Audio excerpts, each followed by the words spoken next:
Today I'm going to take a look at exercise 6.2. And 6.2, we're going to do a couple of these now, not too many, because essentially it's the same as what we did in 6.1. The only difference is the timing issue. So what we'll do is we'll do our I, P, R, T. Let's take a look at the very first problem here in example 6.2. The first problem says a $3,800 loan at 7.5% is advanced on June 17, 2014. How much interest was due when the loan was repaid on October 1st, 2014? So let's write down some of the basics here. We're looking for how much interest, so we don't know how much interest it is. So first of all, put a question mark there. The loan is for $3,800, which is the principal amount. The rate is given to us at 7.5%. We'll change that to a decimal, so that's 0.075. And the time runs from June 17th, 2014 to October 1st, 2014. So it's the same year. We're dealing with the same year. So let's go to our table here, our little table right here. And we're going to find June 17th in here. So June 17th is the 168th day. So that's, and October 1st, we're going to find October 1st, and that's the 274th day. So we're going to take 274 minus 168, and that's going to yield 106 days. So there's 106 days, the period then will be 106 days. So let's put that into our formula. I equals P, T.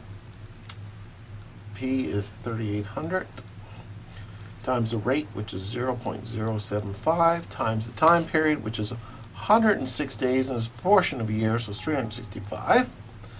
We plug those numbers into our calculator, and we will get I as $82.77. So that's how you do that. So the interest on that is $82.77.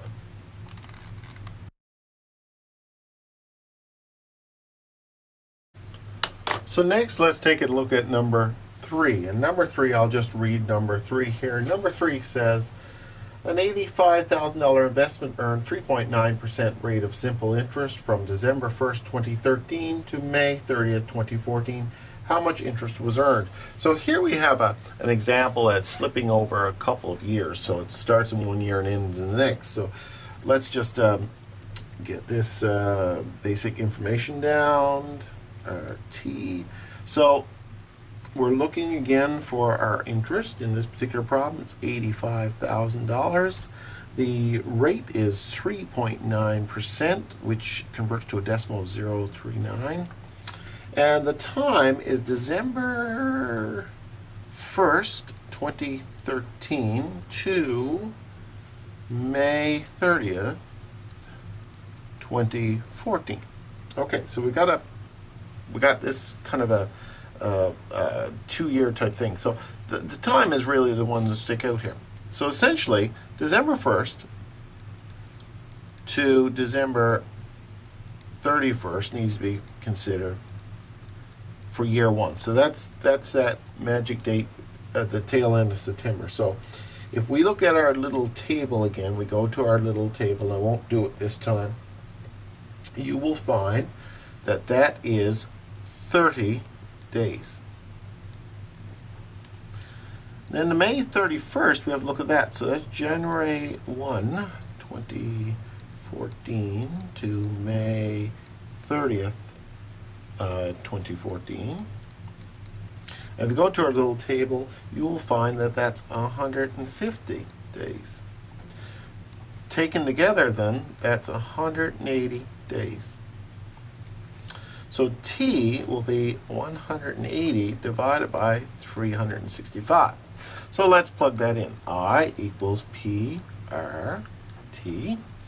And again, it's $85,000 times the rate, which is 0.039, times 180 divided by 365. We do the crunching on that, and you will get $1,634.79. So in other words, $1,634.79 worth of interest will accumulate on $85,000 for that time period that we're talking about there. So that's how you do that type of problem, and generally the problems that you'll find in here will be of that sort of nature. We'll go over a couple of years. I'll just do one more here. I'll take a look at number 5. And number 5, very similar to number 3. OPRT. Number 5, to read it, says the interest rate on $27,000 borrowed on October 16, 2014 was 5.7%.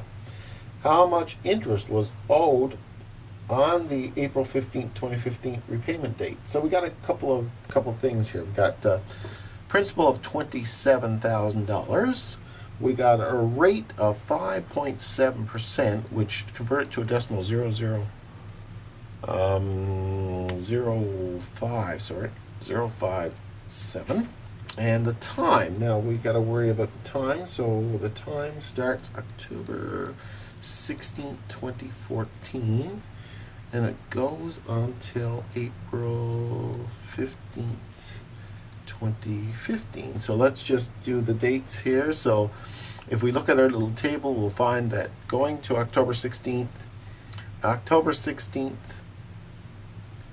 to December 31st is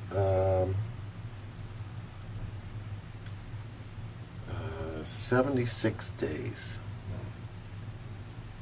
And we know that because it's December 31st is day 365, October 16th is day 289, so that's a total of 76 days. And then we do April 15th, well, that's January 1st, 2015 through to April 15th. So how many days is that? And that comes to, if we look at our table, 105 days. So in total that's 181 days. So T in this case will be 181 divided by 365. So let's just plug the numbers in. IPRT. I equals the 27,000 times the rate, which is 0.057, times the number of days, 181 divided by 365. So I, in this case, crunching all the numbers, comes to $763.18. So that's how much interest. So that's essentially how to do those problems. There's a lot more of them there. They all follow the same type of nature. I'd encourage you to take a look at more. If you have any questions, let me know. Thanks very much.